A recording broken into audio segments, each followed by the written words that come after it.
अस्सलाम वालेकुम, कैसे हैं आप सब। उम्मीद करती हूँ सब ठीक ठाक और खैरियत से होंगे। हाँ जी, तो आज शादी के किचन में बन रहा है चिकन ग्रेवी, मसालेदार मज़े की हम बनाएंगे। आप इसको ईद की पार्टी पे बना सकते हैं, आम दिनों में भी किसी भी दावत में आप इसको बना सकते हैं। उसके लिए मैंने 5 मीडियम साइज़ के प्याज लिए हैं, जिनको हम फ्राई करके निकाल लेंगे और इसको हम ठंडा कर लेंगे। हाँ जी, 1 किलो मैंने चिकन लिया, जिसको मैंने सिरका डाल के अच्छी तरह से धो लिया था, साफ़ सुथरा कर लिया था मैंने। अब हम इसमें डालेंगे मसाले। हाँ जी, अदरक लहसुन का पेस्ट 2 टेबलस्पून में इसमें डाल रही हूँ। हम इसको मैरिनेट करेंगे मसाले को। हाँ जी, नमक मैं इसमें डाल रही हूँ 1 टीस्पून, आप अपने टेस्ट के हिसाब से डालेंगे। हाँ जी, 2 हरी मिर्चें हैं जिन्हें मैंने पीस लिया था, वो मैंने इसमें डाल दी हैं। और अब हम डाल रहे हैं फ्राइड अनियन, प्याज जो हमने फ्राई करके रखे थे, उसको हाथ की मदद से आप मसल लें, उसका चूरा बना लें, वो हम इसमें डाल लेंगे। इस तरीके से आपका चिकन का सालन बहुत मज़े का बनेगा। हाँ जी, और ऑयल मैं इसमें डाल रही हूँ जिसमें हमने फ्राई किए थे, उसी ऑयल में इसमें 1 बड़ा चम्मच यह है वो मैंने इसमें ऑयल का डाल दिया है। और दही हम इसमें डाल देंगे 200 ग्राम।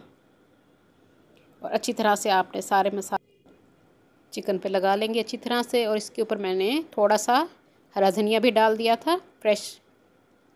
हाँ जी, अब इस सारे मसाले को हमने अच्छी तरह से लगा लिया है चिकन पे, और इसको कवर करके 1 घंटे के लिए हम रख देंगे। हाँ जी, अब फ्राइंग पैन में मैंने गरम मसाला साबित लिया है, दालचीनी है, थोड़े से 2-3 लौंग है, 3 छोटी इलायची है, 1 बड़ी इलायची है, 1 बादियान का फूल है, और सफ़ेद ज़ीरा है 1 टीस्पून। इसको हम हल्का सा रोस्ट कर लेंगे। और 3 से 4 सूखी लाल मिर्च है, उसको भी हम रोस्ट कर लेंगे। हाँ जी, ये गरम मसाला हमने जो रोस्ट किया था उसको हम एक ग्राइंडर में डाल देंगे। और एक दरमियाने साइज़ की मैंने प्याज ली है, उसको छोटे छोटे टुकड़ों में हमने काट लिया है, वो भी मैं इसमें डाल दूँगी। और इसमें हम डालेंगे हल्दी पाउडर 1 टीस्पून, और साथ ही सूखी मिर्चें मैं इसमें डाल दूँगी। और पानी डाल देंगे हम थोड़ा सा इसमें, 2 से 3 टेबलस्पून के करीब। और इसका हम अच्छा सा पेस्ट बना लेंगे। ये इस तरह से हमारा पेस्ट तैयार हो जाएगा। मिर्चें भी मैंने साथ डाल दी थी इसमें। हाँ जी, अब कढ़ाई में मैंने मसाला डाल दिया है। ऑयल हमारा वही है 1 कप, जिसमें हमने प्याज फ्राई किए थे। और अब हम इसमें ये सारा मसाला डालेंगे। 2 टीस्पून मैंने खुश्क धनिया पाउडर इसमें डाल दिया है। और कश्मीरी लाल मिर्च हम इसमें डालेंगे 2 टीस्पून। और जो ग्राइंड किया हुआ मसाला था वो मैंने इसमें डाल दिया था। इसको आपने 3 से 4 मिनट अच्छी तरह से भून लेना है मसाले को। मसाले का कच्चापन हम दूर कर लेंगे। उसके बाद हम जो हमने चिकन को मैरिनेट करके रखा हुआ है वो इसमें हम डाल देंगे। दावत के लिए, ईद की पार्टी के लिए ये बहुत मज़े की बनती है, ज़रूर इसको ट्राई कीजिएगा।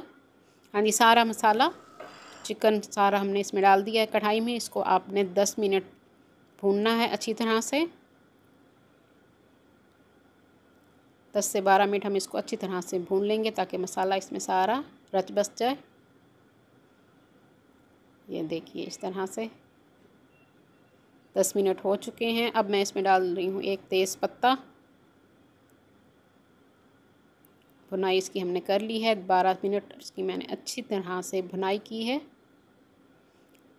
हाँ जी, 1 छोटे साइज़ का टमाटर है, वो मैं इसमें डाल रही हूँ पीस के। टमाटर का पेस्ट हमने इसमें डाल दिया है, क्योंकि हमने इसमें दही का इस्तेमाल किया तो टमाटर इसमें मैं थोड़ा सा डाल रही हूँ। हाँ जी, चिकन हमारी अच्छी तरह से भुन चुकी है। नमक मैं थोड़ा सा इसमें डाल रही हूँ 1/3 टीस्पून, क्योंकि नमक हमने स्टार्ट में डाल दिया था 1 टीस्पून, जब हमने इसमें दही और मसाला डाला था, मैरिनेट किया था। हाँ जी, अब हम इसमें डाल देंगे पानी। 1.5 कप के करीब मैं इसमें पानी डाल रही हूँ। आपने जितनी ग्रेवी रखनी हो उस हिसाब से आपने इसमें पानी डालना है। हमारे यहाँ थोड़ी ग्रेवी पसंद की जाती है, तो मैं पानी इसमें थोड़ा सा ज़्यादा ऐड कर रही हूँ। और इसको 20 मिनट के लिए हम हल्की आंच पर पकने देंगे। 10 मिनट हमने पहले इसको अच्छी तरह से भून लिया था। अब 20 मिनट हो चुके हैं। मज़ेदार हमारा सालन तैयार है। ऊपर से हम हरा धनिया और 1-2 हरी मिर्चें मैं इसमें साबित डाल दूँगी। और 2 मिनट के लिए हम इसको कवर कर देंगे। जो लोग न्यू है मेरे चैनल पे, वो मेरे चैनल को जल्दी से सब्सक्राइब कर लें। मेरी वीडियो को लाइक और शेयर ज़रूर कर दिया कीजिए अपने फ्रेंड्स एंड फैमिली में। हाँ जी, मज़ेदार हमारा चिकन ग्रेवी मसाला तैयार है। उम्मीद करती हूँ आज की रेसिपी पसंद आएगी। अपनी दुआओं में याद रखिए। अल्लाह हाफिज़।